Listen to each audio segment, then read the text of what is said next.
right, welcome back. It is the Vegas Take, Sharp and Shapiro. So glad you could join us. Coming up here in just a few minutes, we will be speaking with Brian Salmon, of course, from Channel 3. Talk a little Raptors, Golden State Warriors. And before we actually get to the game itself and my opinions on everything that took place, I think it's a fair time to gloat, JD. You can gloat a little bit. You won a lot of money yesterday. So why don't you tell the listeners what took place? Okay, so I had money on the Raptors to win the NBA Finals. Halfway through the season, I made a couple of bets. Then when they were down 2-0 to the Bucks, I made a bet at them at 20-1 to win it all. Then I also took them to win the series against the Warriors in 4, 5, 6, and 7. And last night, I hit everything. It was a very, very profitable day for me, and I had been predicting that the Raptors would beat the Warriors for quite some time. Mm-hmm. And I realized that Durant and Klay Thompson went out, but let's be honest, neither of those guys should have been playing. Klay Thompson had missed a game already, and he hurt the same leg. Like he tore his ACL. That was the same leg, the hamstring that he had hurt. And so his leg was more susceptible to injury anyways. And Kevin Durant obviously had no business playing in that game. I agree. Well, congratulations, by the way. Thank you. I did pick the Raptors to win in 7, so I was a little off on that one. They did win in 6, but you won a nice chunk of change, so that's a good thing. That's a good thing. Okay, so here's my thoughts on the series. And it was mid 5 figures for the quote unquote chunk of change. Nice.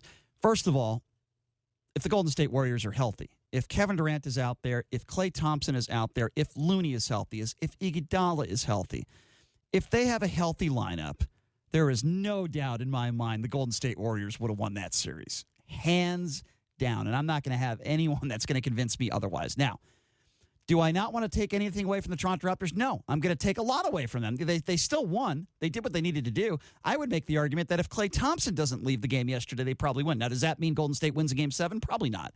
But you never know what would have happened. Your best player's not on the floor in Kevin Durant. Klay Thompson wasn't healthy the entire series. Looney was unhealthy. Again, I mentioned Andre Iguodala, who wasn't healthy. DeMarcus Cousins could barely run. He could barely run, let alone walk. He's also 6'11", about 310. He's pretty heavy. Look, in my personal opinion, there will always be an asterisk next to this championship. And I'll tell you what else is not good for the NBA. I like Kawhi Leonard. He's a beast. He's a hell of a player. He is an absolute beast. But he doesn't have much of a personality. Now, look, I'd rather have a guy like that than a guy that has a personality that's in trouble with the law and break. Right. He's a good dude. He's a hard worker. He's a hard worker. Family guy. Yes. He drove a 97 Tahoe until he was like 23 or 24 when he was a multimillionaire. And you mentioned a hard worker. He's a gym rat. I remember. He also loves Trump. Well, I don't really care about that. We're not going to go there. But I'm just saying the guy, he's not a great interview. He's not a great personality. He's not a marketable guy. He just happens to be a great player. When we stop it with the comparisons between him and Kobe, that's nonsense. That's ridiculous. And he, you look at his numbers yesterday, he had a good game. What, he scored 20? But he didn't have a great game. He didn't shoot the ball well. But when I look at what took place last night, obviously Klay Thompson getting hurt was the difference maker in that game. Kyle Lowry was very, very good. I would say Fred VanVleet was the difference maker in that game. He made so many big shots, and the whole series, he could have won the MVP. He really shot the ball extremely well. He made so many big shots for that team. Kawhi had 22, 6, 3, and 2 yesterday. And you look at those stats, you say that's pretty good. But for Kawhi Leonard standards, I didn't think he had a very good game yesterday. But, it's a good story. Their coach has been through the ringer, and the fact that, he wins a championship in the D-League and then wins a championship in the NBA. Nick Nurse, that's a fantastic story. Here's a really, really weird story. Did you hear about this?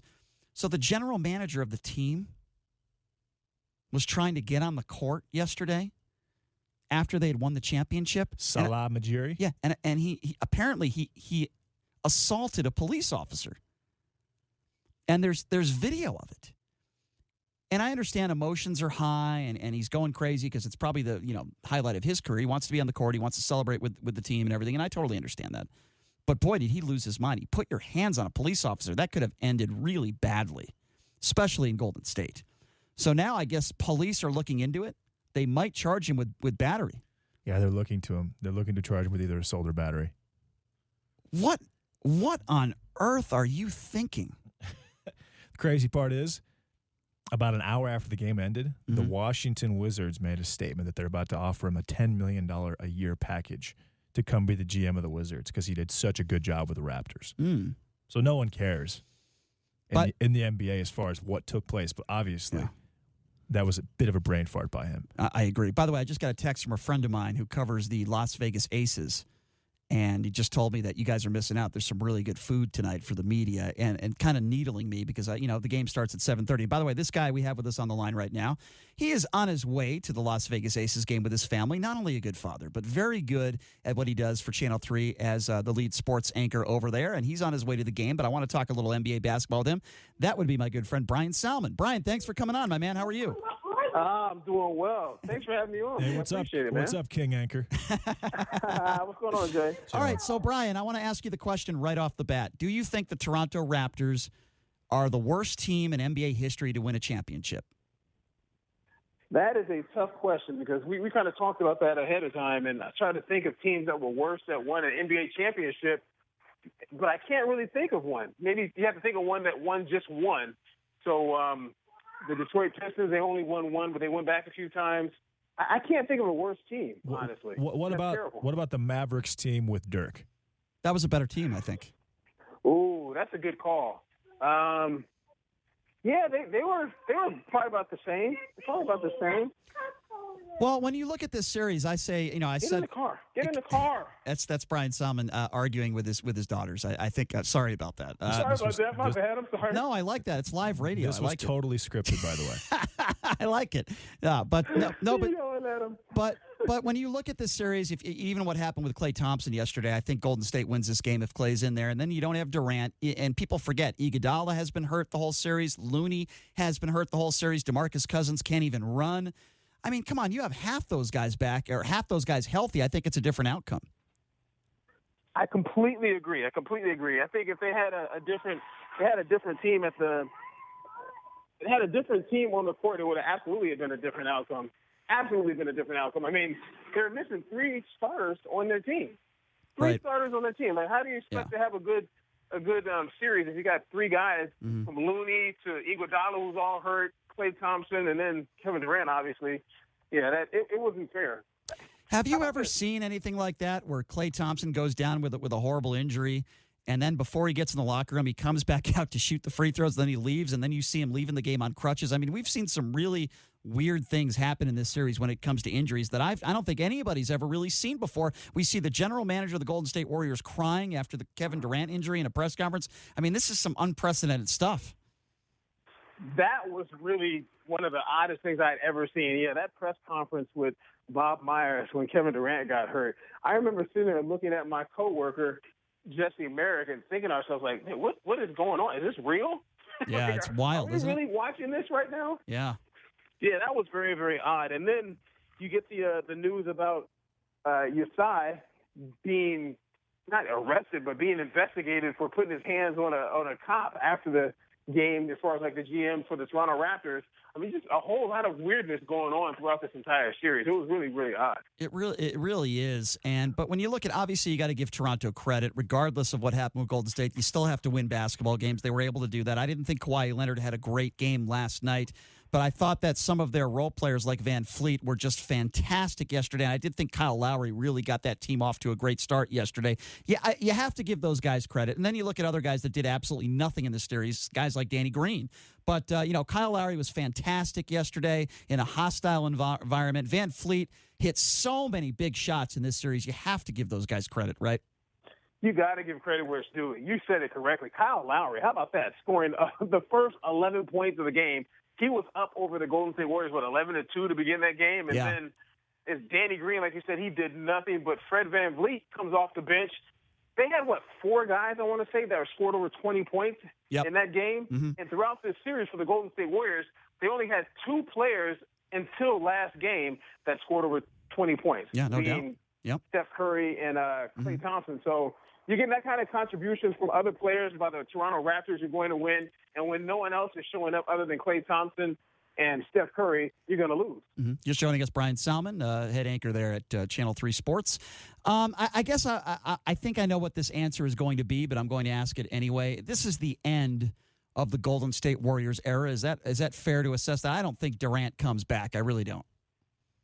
Honestly, I don't think that it is the end of their run. You know, and the reason I say that is, well, maybe just this coming next season, but the year after that, I think they'll still have an opportunity to do pretty well, just because, Klay Thompson will be back.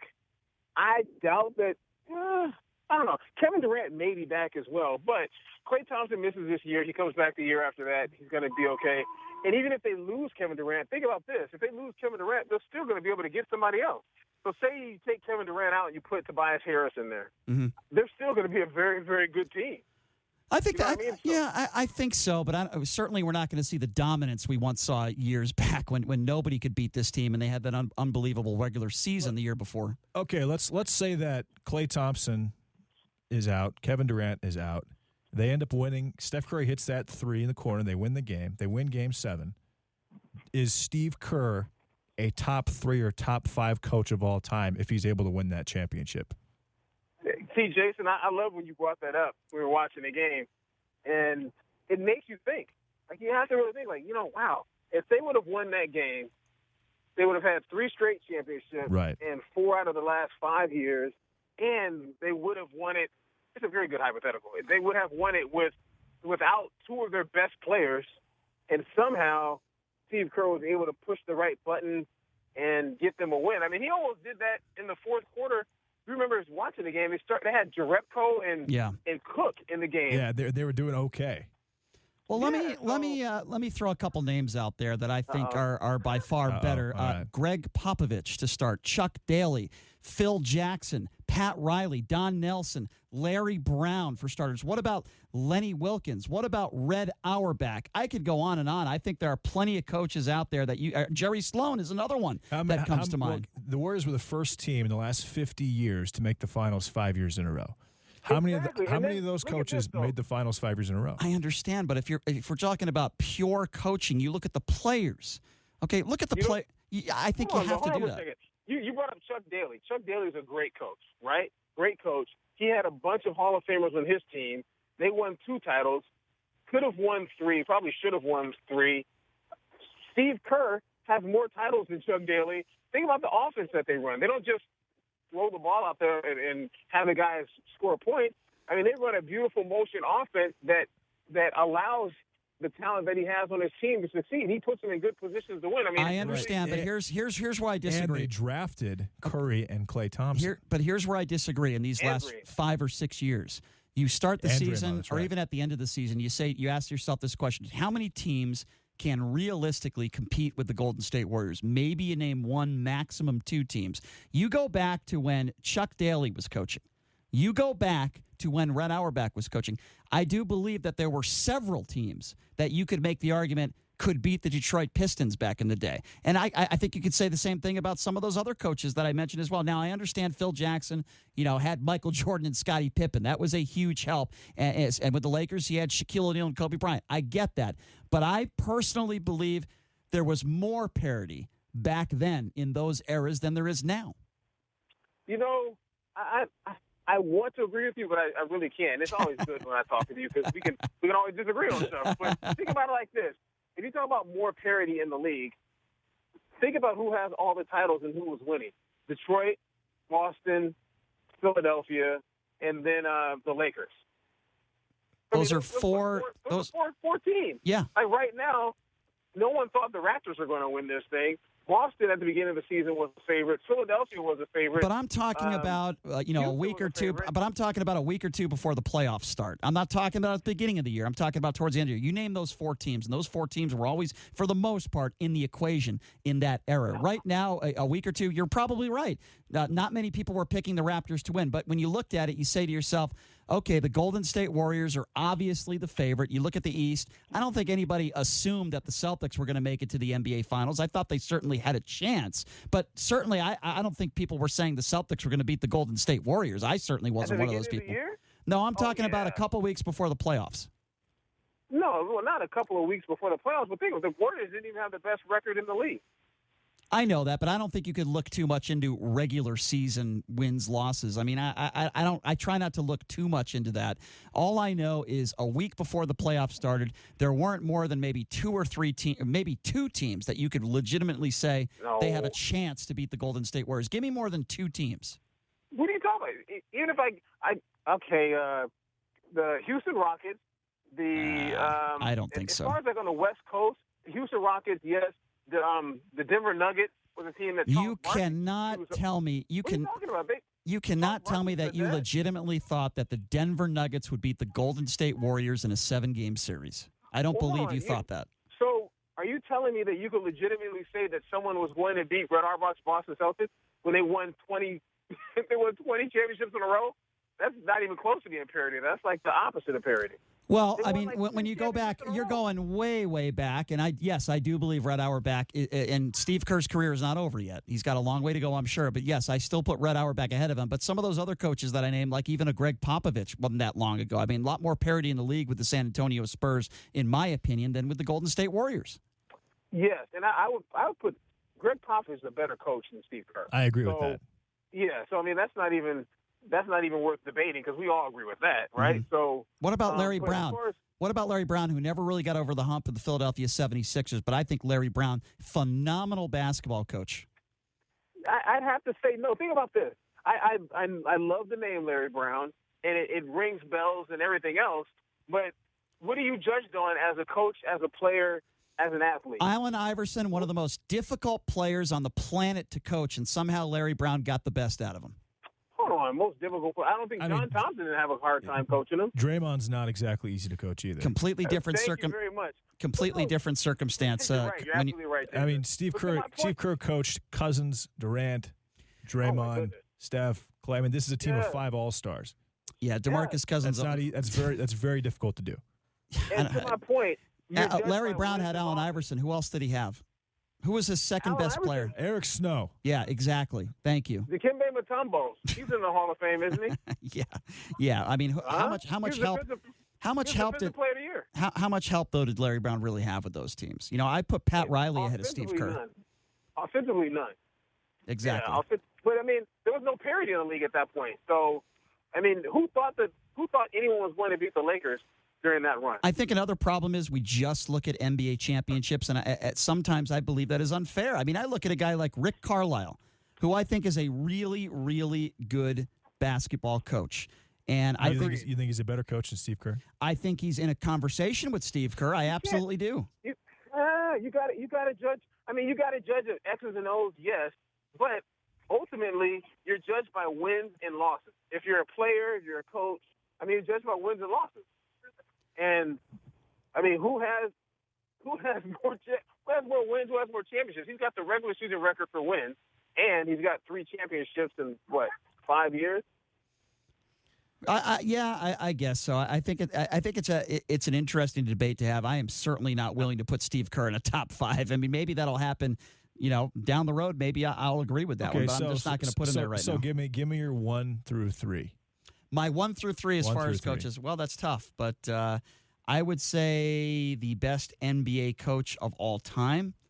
Boy, it'd be really hard to not put Phil Jackson there. Yeah, Phil Jackson's my number 1. I think he would be my number 1. Put him there. I would put Greg. I would actually put Greg Popovich at number 2. I really would. I can't disagree with that. That's a good call. And then Pop's my 3. And then you go number 3, and then it goes into very, very interesting, debatable. Listen, maybe you could say I'm a little biased. Maybe you could say it's because you're a Celtics fan. But I gotta put Red Auerbach number 3. I gotta put Auerbach number 3, and that would be my top 3 right now. I put Chuck Daly number 4. Wow. Yeah. Really? Yeah. I've got Eric Spoelstra number 5. Oh, that's insane. The video coordinator. I'll put him number 5 as my number 5. I'll put him number 5 as my number 5 best video NBA coordinator of all time. Yeah. That's what I'll do. Now, what about? That was great. Where does where does Pat Riley fit in the conversation? I think Pat Riley's probably a top 10. Probably. How is Pat Riley not above Chuck Daly? I think Chuck Daly, because when I talk to a lot of players that played for Chuck Daly, the way the man coached, the way he conducted himself, the way he worked with those egos and those players. I've talked to guys like Mark Aguirre and Joe Dumars. I've talked to, and even Bill Laimbeer, with the Aces. I mean, I've talked to guys that just the way he worked with those players, he was a master at getting respect and getting player input. I think he was the best. Okay, I'll tell you this about Chuck Daly. I personally believe he was the best communicator with NBA players of all time. Better than Phil Jackson? Yes. I believe Chuck Daly was the best communicator. Better than the Zen master? Well, obviously Phil Jackson was fantastic, and the way he dealt with egos, I put him probably right there with Chuck Daly, but I think Chuck Daly was so good at dealing with players. Better than the ultra left-leaning Steve Kerr on his Golden State Warriors? He is ultra-leaning to the left, isn't he? He is. He's not a Donald Trump He is supporter. definitely in his players' best interest politically. Well, Brian, I know you are on your way to the Las Vegas Aces game with your family. So just before I let you go, tell me a little bit about that, because I think it's cool that you go out there as a fan, not just as a member of the media. I think that's really cool. No, well, thank you very much, man. Yeah, no, you already know that I love basketball. So, I mean, that's one reason to go out there. I don't often get a chance to go to any kind of event when I'm not working. So this is an opportunity to do that. And plus, it's women's basketball, and I have two little girls. So that's awesome. You have them watch the ladies play basketball. Kobe does the same thing. What's that? Kobe does the same thing, and I also wanted to mention, great job. I know you interviewed Kobe Bryant a few weeks ago at an Aces game, which was really cool. Thank you very much. Yeah, you saw that on social. Yeah, Kobe's great. You've interviewed him before. I mean, he's awesome. He's great to talk to. Yep. And it shocks people all the time when they just realize just how accommodating, how nice of a guy he is, how smart of a guy he is. Extremely intelligent. Yeah, you're right. And you know what I saw, Brian, at that Aces game a few weeks ago, kind of behind the scenes? These two police officers, as he's leaving the game, the guy's been asked for autographs and pictures his whole life, But these two police officers go up to him and say, "Hey, Kobe, can we get a picture?" He's like, "Of course." He takes this picture, and then after the picture is taken, and this was at the Aces game, he looks at these two guys and he puts his hand around them and he says, "I just want to thank you guys so much for what you guys do. You guys are heroes, and I just want to say thank you. We think about you all the time." And look, in this environment where seems to be a lot of racial tensions and issues with law enforcement, which some might be, rightfully so, and I think some might not be, but the fact that Kobe Bryant did that, I just thought, and I saw it, I witnessed it, I was right there. I thought that was really special. I don't think there's a lot of professional athletes. I mean, maybe there are, and you just don't see it. But the fact that he did that, I think that speaks volumes about him.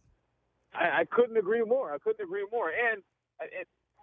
elaborating on the fact of just how smart of a guy he is, I mean, I'm sure he knows that somebody saw him do that, but he didn't have to do it.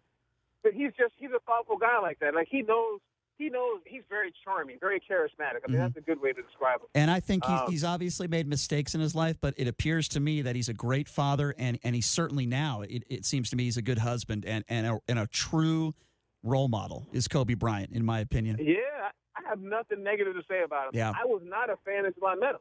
I couldn't stand the Lakers and Kobe, back in the day. My family's from Philadelphia, so I was a Sixers fan, especially with Iverson going against them, and I just never liked him.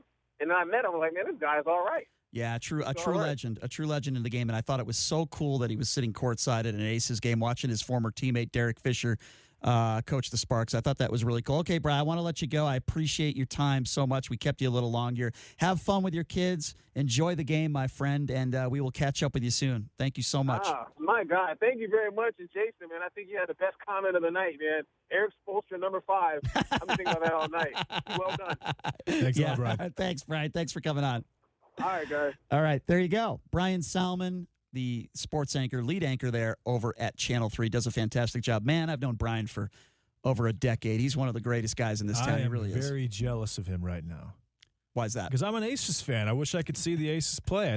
I'm telling you, this team is good. I think they're going to win it all. How did they lose to the Liberty? They lost to one of the worst teams in the league. And they're facing Liberty right now. They're facing them tonight. How did they lose to the Liberty? I bet you they thumped the Liberty tonight.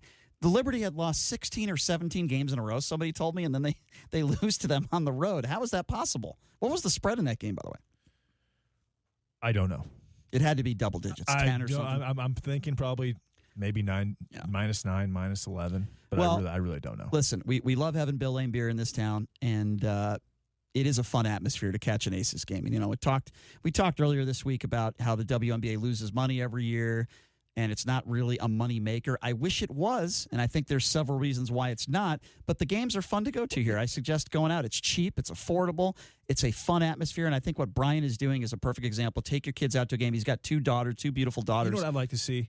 I would like to see a WNBA player get a shoe deal.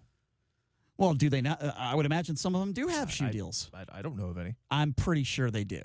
Some of these players have to have shoe deals. Are you kidding me? A Brittany Griner or a Skylar Diggins. Where they're on TV, where they're in your face. Yeah. Where they're more recognizable. Like a lot of male athletes have huge endorsements. Well, you know what? And that's one of the reasons why they're so popular and successful. Female athletics at the college level, at the high school level, is becoming more and more popular. And as it continues to grow, a lot of these women, yes, girls, teenagers, women, whoever it is, a lot of them have looked up to male role models for most of their life, but I think that is changing now. Well, say those Gonzalez twins who played at UNLV. Yeah. Say they had made the WNBA. That would be great for the league. They weren't good enough. For a number of reasons. Yeah.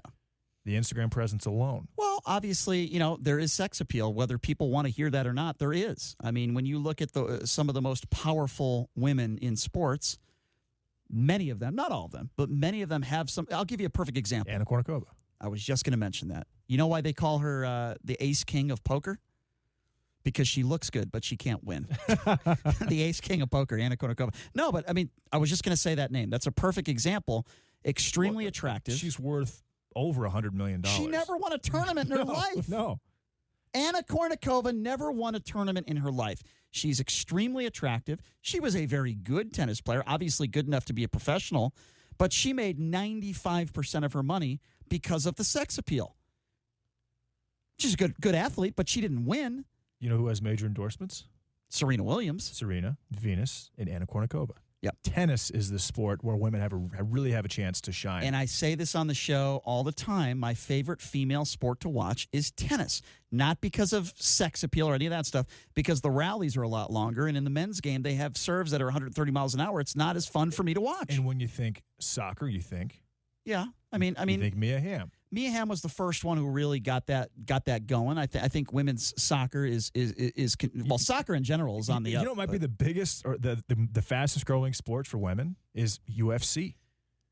Yeah, Ronda Rousey, Holly Holm, a lot of those. I don't think we're going to see another Ronda Rousey in the sport. Maybe I'm wrong, but she certainly set the bar very high. I watched a fight.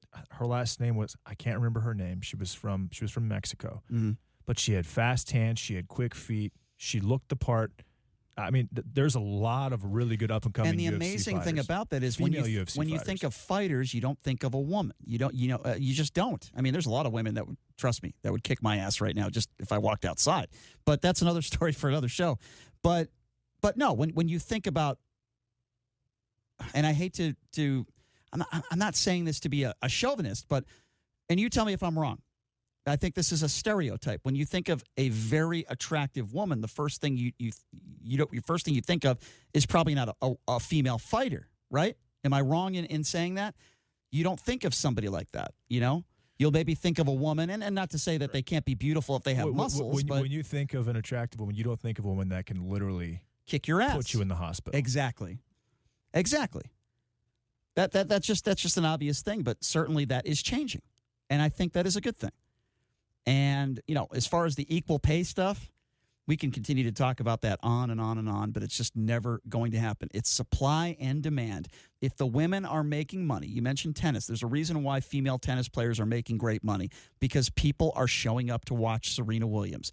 People showed up to watch Anna Kournikova. Maybe some of them because she was a good tennis player, the majority of them because she was so popular because of her, her looks. Let's just call it for what it is. That's what it is. I remember back in the day, Gabriella Sabatini. She got tons of people watching her. By the way, she was a really good player. She was a top 10 player in the world, but also extremely attractive. And back then you had some marketable players, right? I mean, you want to talk about two opposite ends of the spectrum, but they're both legends in the sport. Chris Everett-Lloyd, I think she was married to Greg Norman back in the day, and then Martina Navratilova. I would say two opposite ends of the spectrum, but both legends of the sport. So I think it's a case-by-case basis, but you're right. I think tennis is different than any other sport as far as the females are concerned. All right, I want to talk a little golf when we come back. We're in the midst of the U.S. Open. The second round has just completed, and boy, what a leaderboard we have. It is going to be a fun weekend of golf, folks. It's at Pebble Beach, and the guy joining us next, he is known as the golf guru, Dennis Silvers himself. What is going to happen this weekend when you look at this leaderboard, a star-studded leaderboard? Who is going to rise from this pack and win this thing? We'll get to all that when we come back with Dennis. You are listening to the Vegas Take right here on the all-new 101.5 FM, 720 AM KDWN, 720 AM KDWN, 720 AM KDWN, 720 AM KDWN.